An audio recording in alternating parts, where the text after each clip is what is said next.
এত লম্বা লম্বা কথা কও কোন মুখে? তুমি তো নিজেই তোমার জামাইরে পোষ মানাইতে পারো নাই, আবার কথা কইতে আইছো। হন রাজা। আসসালামু আলাইকুম বন্ধুরা, সবাই কেমন আছেন? আশা করি সবাই ভালো আছেন। আজকে আপনাদের নিকট নিয়ে আসলাম নতুন আরেকটি নাটকের ভিডিও নিয়ে।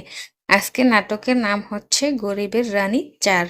এই নাটকের প্রথমেই দেখা যায় মেহেরজানকে তার স্বামী গাজী রাজার বাড়ি থেকে টেনে হিঁচড়ে নিয়ে যাচ্ছে। তখন রাজার খালাকে বলতে শোনা যায়, কি কোথায় আছো গো, বাড়িতে ডাকাত পড়েছে। এরপরে দেখা যায় গাজী এনে মেহেরজানকে একটি ঘরে আটকে দেয় এবং পাহারাদারদেরকে বলে, তোরা ওকে ভালো করে পাহারা দিবি, কোনো মতেই যেন পালিয়ে না যেতে পারে। তখন পাহারাদারদেরকে দেখা যায় ভালো করে দরজা বন্ধ করে দেয় এবং এক পাহারাদার অন্যজনকে বলে, যা তালা নিয়ে আয়। তারপর দেখা যায় তারা কক্ষটি তালা দিয়ে রাখে। এরপর দেখা যায় রাজা এবং তার খালাকে। তার খালা আসে এবং রাজাকে বলে, রাজা তুই এখন কি করবি? রাজা বলে, আমার তো সব শেষ, আমার ঘর শেষ, বাড়ি শেষ, আমার সব কিছুই শেষ। রাজার খালা বলে, তোর কবে ঘর সংসার ছিল? রানীর সাথে বিয়ে হলো, সে তো চলে গেল। তখন রাজা বলে, রানী আমার ঘর। তখন রাজার খালা আবার জিজ্ঞেস করে, এখন তো কি করবি? রানী তো বলে দিল তোকে ও মন থেকে মেনে নেয় নাই। তখন রাজা চুপ করে ঘরে ফিরে যায়। এরপর দেখা যায় গাজীর ভাতিজি হেঁটে আসছে।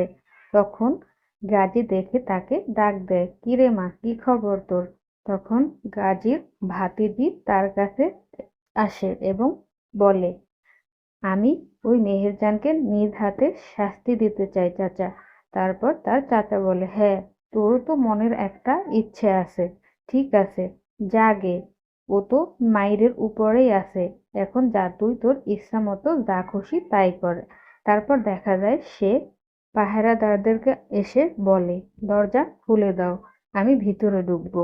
এরপর তারা দেখা যায় দরজা খুলে দেয়। এরপর গাজীর ভাতিজি ভিতরে ঢোকে এবং বের হয়ে বলে, ওরে মাগোরে, ওরে বাবারে, আমি শেষ, আমাকে মাইরা কি করলো, কি দজ্জাল! এরপর কি হলো বন্ধুরা, জানতে চাইলে নাটকটি এখনই দেখে আসুন। এবং এরকম আরো নিত্য নতুন নাটকের আপডেট পেতে হলে আমার চ্যানেলটি অবশ্যই সাবস্ক্রাইব করে সাথে থাকবেন।